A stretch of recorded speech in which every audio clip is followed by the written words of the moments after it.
अत्यंत आनंद झाला की सातारा जिल्ह्याला एक नाही तर चार माझ्या मित्रांना संधी मिळाली, त्यापैकी जयाभाऊ एक आहे.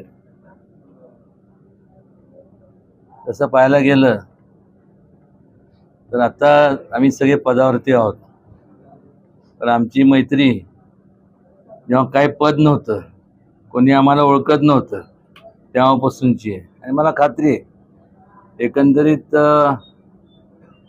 अत्यंत प्रतिकूल परिस्थितीतनं जयकुमारांनी जो त्यांचा प्रवास केला आयुष्याचा, लोकांच्या पाण्याचा प्रश्न जो उचलून धरला, आणि दुसरं काय नाही तर त्या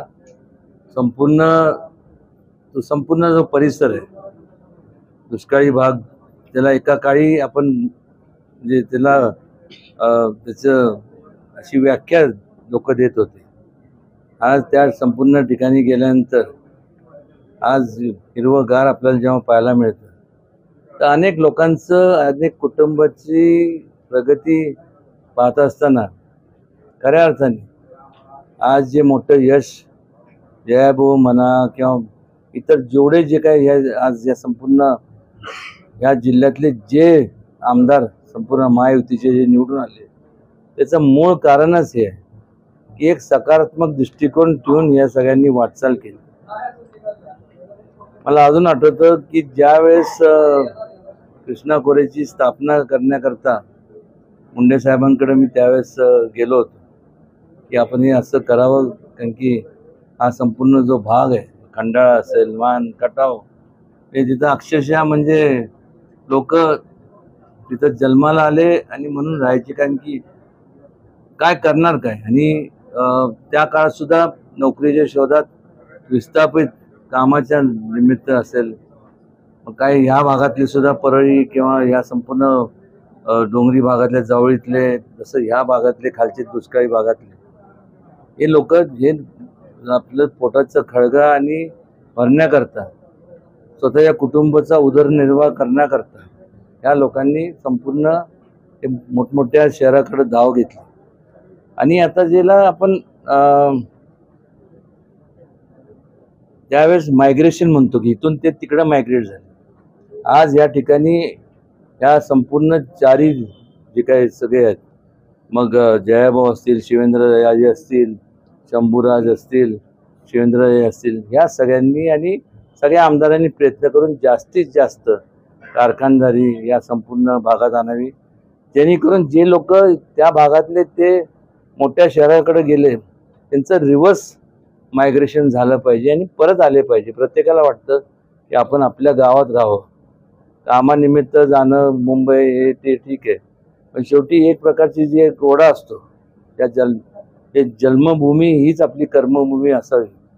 आणि अनेकांचे सगळे जोडे प्रत्येकाने सांगितलं होतं की महाविकास आघाडी सत्तेत येणार, हे येणार येणार, कशी येणार मला सांगा.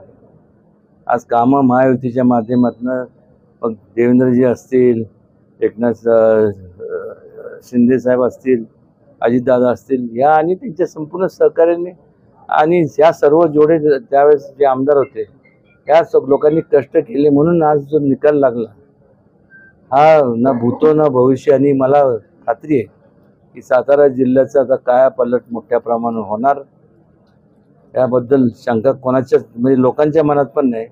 आणि त्याचबरोबर या सर्वांनी एक प्रकारचं त्यांचं बॉन्डिंग असं झालंय की पुढचं ही तर सोडून द्या, पण पुढचे किमान जोपर्यंत हे म्हणत नाही की आता मला बस आता रिटायरमेंट तशी कोण घेत नसतं, आता मला कंटाळा आला, पण निश्चितपणे तोपर्यंत हे सगळे एकामेकाला धरून राहणार. एकामेकाला धरून राहिले तर काहीच अडचण नाही. स्थानिक स्वराज्य येणाऱ्या ज्या काही स्थानिक स्वराज्य संस्था असतील त्यात एकतर्फीच तुम्हाला सगळं निकाल पाहायला मिळेल. आणि मनापासून सगळ्यांना, मंत्री महोदयांना मनापासून शुभेच्छा देतो.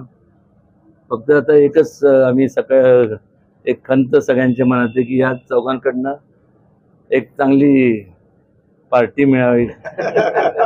नाहीतर मी कालपासून काळा ड्रेस घालून बसलो हे आज गायला म्हणलं निषेधार्थ म्हणलं, आज आला नाही तर म्हणलं आता उपोषणावर बसतो.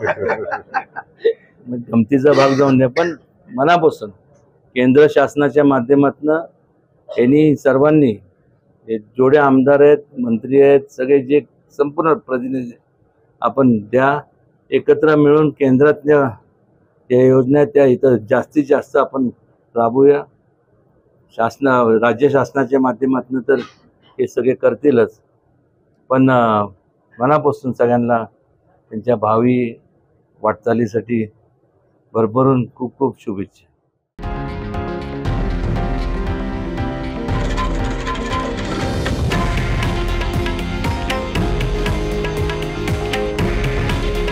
हे आहे देशातील नंबर 1 न्यूज नेटवर्क आणि आपण पाहत आहात TV9 मराठी. काळजी तुमची, हित महाराष्ट्राचं.